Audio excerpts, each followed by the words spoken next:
Everyone, welcome back to my channel. Today I've got a collaboration video for you all, and I want to thank LuxLVoer, I think that's how you say her channel, for tagging me in this video.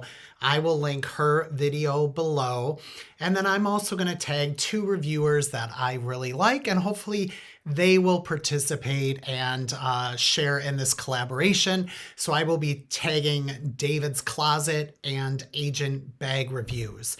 So the topic today is, if you had to restart your handbag collection, what are the first 5 bags that you would buy again? So I've got my bags here.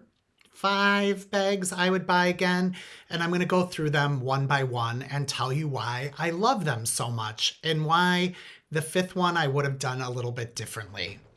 So let's kick this video off, but first, if you're a return subscriber, thank you so much for your support. Again, I greatly appreciate it. This is just getting more and more fun as my subscribers grow, and meeting people and talking on Instagram and here. This has just been so much fun. So thank you so much. If you are new here and you love handbags as much as I do, please click that subscribe button below and tap that bell to be notified when I upload new content. So now I'm going to kick things off with the first bag, because it's hard to pick a favorite bag, but if I had to pick a favorite, it would be this. This is the Louis Vuitton Alma PM size. There is a BB size, MM size, and GM size, although I haven't seen the MM or GM bigger sizes. They'd both be bigger available. The only things I've seen in the boutique or online are the PM and the smaller BB. So this is the PM bag in the classic monogram. It also comes in the damier Eben, I think that's how you say it, the brown, dark brown checkered one. I'm a sucker for monogram. So I had to get it in monogram. It is a top handle bag, which I love because sometimes I just love to carry bags by the top handle, and I'm getting more and more used to it. And I even carry my heavier tote bags by the top handle, filled with all my stuff for work, rather than slinging them over the shoulder because it doesn't wrinkle your shirt. So what I love about this bag, in addition to it being a top handle, is although this one did not come with a shoulder strap, on each side, you can see there on the handles, they did build in a place to attach, or D-ring to attach a shoulder strap. I ordered like a $30 vachetta leather strap from Etsy to go with this. It looks exactly like a Louis Vuitton strap. It just isn't branded on the hardware. It doesn't have Louis Vuitton stamped into it, which is no big deal. So I have used this as a shoulder bag as well as a top handle. I love the shape and look of this, and maybe you'll disagree, but I think a man can get away with carrying this because to me it kind of looks like a bowling bag, although it is like a triangular shape from the side, which I love too, but keep in mind, you can probably get stuff up to maybe about here, depending on how you organize things. Although, and I'm going to do a full review of this bag because it was really the perfect underseat carry-on when I went to Europe. I did fit my iPad Pro 11-inch in here, so that was something that came up to the top of the bag. But I do love the shape. I love that the zippers go all the way down. I love that it has vachetta leather on it. It is patinaing really, really nicely. I'm not sure if you'll be able to pick it up, but I do have, like there, you can see it. I do have some marks on this bag, and there is one on here. Maybe you can see it. I guess I'm wasting time by pointing this out, but there is a little mark there. That's going to happen with vachetta leather, and I'm not going to baby this thing. But all in all, I think it is patinaing nicely. It's showing up different on camera than it is in person. It's getting that honey caramel looking color, which I absolutely love. So I'm not babying it. I do wipe it down with baby wipes after every use, baby wipes that are 100% water, because I don't want the handles to turn that awful dark color because of it picking up and absorbing things on my hands. So I do wash my hands regularly, but I do wipe this down with baby wipes. And to keep it consistent, I wipe the whole thing down. I am not telling you to do that. I have seen videos on YouTube of others doing that and their results, so I'm giving it a go. On the inside, I will add, it does come with the padlock and the keys and the clochette. I don't use those. I think that makes the bag more feminine, and I just don't like a clochette dangling. I think it gets in the way. So I have those put away. But I love how wide open you can get it. You can see there's the strap from Etsy. So I'm glad I have this in here. See, it looks very similar. The glazing here with the glazing here is identical. And then it has the typical Louis Vuitton bag attachments here, but you can see there's no Louis Vuitton embossed here, which is where it would be on a regular Louis Vuitton strap. So this was like 30 bucks, I think. It's adjustable, great strap to have. On the inside, it just has those two slip pockets there. I have the largest iPhone, the 12 Pro Max. Oh, I have something in that pocket. Yeah, I leave stuff. I leave microfiber cloths in all my bags because I'm obsessively wiping down my screen. But you can fit the biggest iPhone in there. I don't like to do that because it sticks out so much. So I just throw it in this bag. I did buy an organizer from, it's Zamuni. I pronounce that wrong all the time, but you all know it if you are into handbags. I didn't really like it. It was an organizer that came all the way up to the top, and I really don't think I need it with this. So when I do my review, I'll show you everything I took on my trip and how it fit inside. But I love the wide open mouth. This is just such a classic Louis Vuitton bag. I heard that they made it for Coco Chanel, and it was the only non-Chanel bag she ever carried. And then I hope this is the right bag that I'm saying it to, because I think the Speedy was Audrey Hepburn. But I think I read that they made this originally for Coco Chanel as like a special bag. And then a couple years later, she had said, I love this bag. You should release it and sell it to everyone. So this is the Alma PM. Next, we are going to continue with Louis Vuitton because this is one of my favorite shoulder bags. And this is the Pochette Metis in the reverse monogram, the lighter color brown with the darker pattern and the darker pattern with the lighter color. Did I say that right?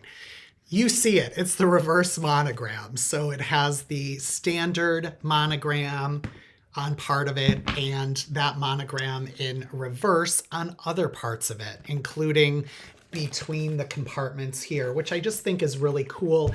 It does come in the solid regular monogram as well as leather versions in different colors, different bigger monogram. So this is a really, really popular bag. It is, I think, one of Louis Vuitton's most popular bags. I love that it has a zip pocket here, and this will fit my big iPhone. I love that it has a top handle, although I've never used it that way. And it has the D-rings for the shoulder strap. To get inside, you just clip those together and the S-lock pops open. And I love the internal organization. You have a front pocket, a bigger middle pocket, and a thin back pocket. So with the zippered compartment on the back, it has 4 compartments, which I love. It makes things really easy to organize. And it did come with a reverse monogram shoulder strap. The downside here for me is if I wear a crossbody, it's in the women's line. So women's bags have generally shorter shoulder straps. So it sits high on me if I were to try to wear a crossbody. And normally I don't like to wear bags crossbody. I just like them over my shoulder. But there are times where you might feel a little safer having a crossbody. So it's not the best as a crossbody for me, but I absolutely love it as a shoulder bag. It is one of my favorite bags. I have to sort of force myself not to use this and the next one too much because they are the two I gravitate most if I'm going out to lunch, dinner, shopping, movies, doing a walk, doing whatever. I gravitate towards the Louis Vuitton Pochette Metis and the next bag that I would buy, the small Dior Camp bag or the Dior Small Camp, however you say it. I've done videos on all of these bags, so you can see the video on this as well as the Pochette Metis, the Alma initial impressions. This I did a review on. I just love this bag. This was really my first sort of, but really my first Dior bag, and I'll get to that with number 5. But this was my first Dior bag. I absolutely love it. It does have the buckle closures here, which are in this beautiful champagne gold hardware. Sometimes it looks silver, sometimes it looks gold, and then it has the 2 D-rings on the side to attach the shoulder strap. And it's in the navy blue Dior oblique pattern, and this is navy blue with gray. Of course, it says Christian Dior Paris. Inside, it is just one unlined compartment. This organizer in here I actually bought for my Pochette Metis for this bag because the organizer does have a couple different pockets here. It has a big slip pocket here. It has 2 little pockets on this side. And so I thought I would give myself more pockets, but it really is really thick. So it made that bag like balloon a little bit, which I didn't like, but it actually fits perfectly in here. And this allows me to have the same setup in here as I have in my Pochette Metis, because I have a little pocket back here now, slip here, 2 big compartments. It doesn't have the back pocket, of course, but this allows me to keep it really organized. And then it did come with its own shoulder strap here. That's just navy blue, champagne gold hardware, clips on like this. I like the Louis Vuitton attachments the best. Downside here, I have it the longest length. It sits perfectly if I wear it over the shoulder, but I cannot crossbody it. Again, it's in the women's line. I don't know why this and the Pochette Metis are in the women's line. In my opinion, they are totally unisex bags, but because of that, the shoulder strap is too short to wear as a crossbody. These, I have no idea. No one does of what the heck these are for here, but they're useless. I don't know. I don't know if it's design. I don't know what it is. The essay didn't know. She said they've all tried to figure that out in the boutique, the workers there. No one knows. But this is such a great little shoulder bag, and I just absolutely love it. It is hard for me not to gravitate towards this bag because I think it is so beautiful. The next bag I would purchase again as one of my first 5 bags is my newest, the Fendi Soft Baguette Trunk. Benefit here is it's in the men's line. So the crossbody strap it comes with, it's thicker than the other 2, and it just says Fendi across it. It's black, and then it's got the matching brown leather at the ends of the straps, and it is fully adjustable. And I love this strap because I don't even have it in the longest setting. I could adjust it further, make it even longer, like this much longer, like a foot longer. And it sits perfectly at this length as a crossbody. Shoulder bag, I shorten it even more. So it really doesn't matter how tall or big you are.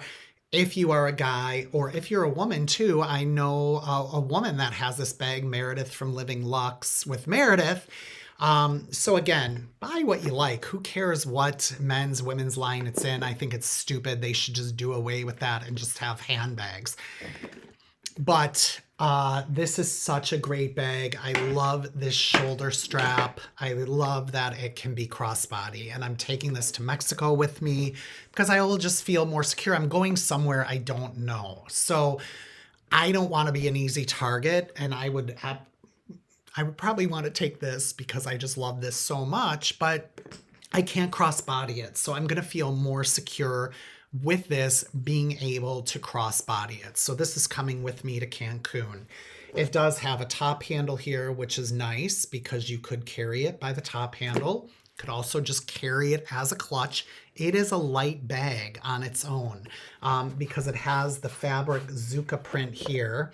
And then it is framed with leather. You can see the D-rings here. And they do the best job at the D-rings. These don't flop around like some other bags that I use when the D-rings are off. Then it's got the beautiful double F clasp here. With the traditional Fendi Zuka print. I don't know if I said that. And then it just is a great magnetic closure. I think this is just incredible. This piece of hardware is so heavy. I mean, it is so heavy. It just weighs down the flap when it's open, so it can get unbalanced, so you got to be careful with that. I do have stuff in here. See, I keep same stuff in these so I don't have to take everything out and put everything in. On the inside, it's just a big open pocket. I think this is kind of a suede lining. It feels really soft.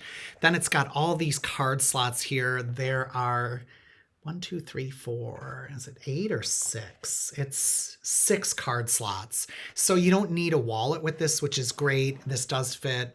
I showed in my video, you can check out my video review on this bag, what fits in here, but everything I need fits in here. So this is just a wonderful crossbody shoulder bag, clutch, top handle. It's so versatile.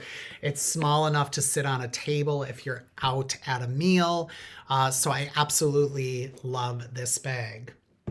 Now for number 5, and you'll get what I said about this bag kind of being my first Dior bag. And the reason I'm saying that is because the 5th bag that I would buy again would be this bag, but this is a fake.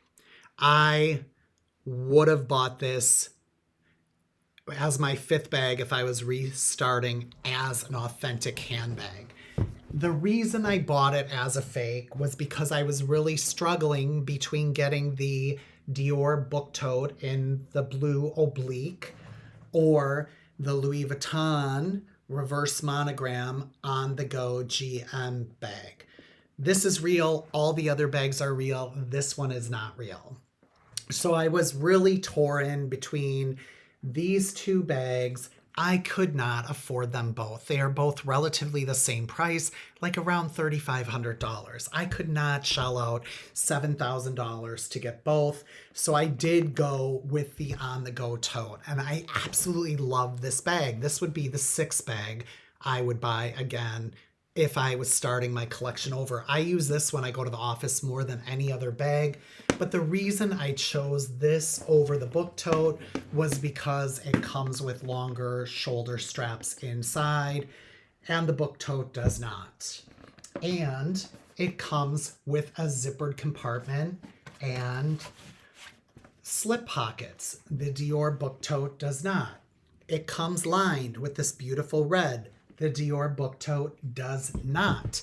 So I chose this over the book tote for those reasons.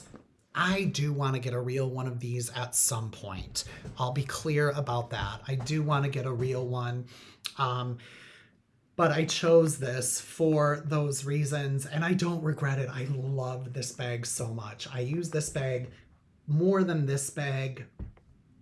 But I kind of like this one better. And the reason I like this one better is it's more structured. It's this thick fabric with the embroidery. It is just more, I can't say it's more structured. It's more even, I guess, because you might be able to see here, this is kind of wavy. The canvas is wavy. It's not completely flat. On the sides, there's some wrinkling on the sides from just carrying it. So it's a structured bag, certainly. But this one, I'm sorry, I think this fake one looks higher quality than this one. And I've told this story on other videos. I got the stink eye from a woman once. I know I was walking towards her. She looked down at this and gave me this look like, bitch, please. I know that's a fake. And I was like, whatever, it's real. You could tell, but I think this looks more expensive and better made than this. Real, fake. Fake, real, sorry. But I do love the Dior Book Tote. I just love how it keeps, it's just more streamlined, I guess, maybe. I don't know what words I'm looking for. I'm really tired. But I love the Dior Book Tote. But look how good this fake matches this real. I mean, like, they really did such a good job, and I am not buying fakes anymore. I'll tell one quick story. When I was at a conference in Vegas, because I'm going to do a video about fakes, and sometimes I think I'm stupid for buying authentic bags, and I was at a conference in Vegas a few weeks ago, and I was walking to a session, and two women were walking in front of me, and one of them was carrying the Damier Ben Louis Vuitton Never Full bag. I was carrying this bag. I walked past her, went into the session, sat at a table. She came in, sat at a table in front of me, and then she got up and she said, "Oh my God, I need that bag." And she walked over and she's like, "Can I pick it up?" And I'm like, "Sure." And she was holding it up, just swiveling it around, going, "Oh my God, this is beautiful. I need this. Oh my God." Everyone was looking. And I thought, what would I have done if this was a fake? What would I have done if it was the reverse? I decided to get this as the real bag and seek out a high quality fake here. I kind of would not have felt right not saying it's a fake. And then I think, gosh, if I said it's a fake and said, "Oh, it's a fake," I wouldn't spend that much on a bag. People would be like, "God, you're smart." So I don't know. The whole fake versus real thing, I'm kind of like, I don't think I want to get fakes. I feel better carrying them as real bags, and maybe this is why I don't carry this as much as this. But number 5, I would have bought a real Dior Book Tote, and I will replace this with a real one at some point and just give this away.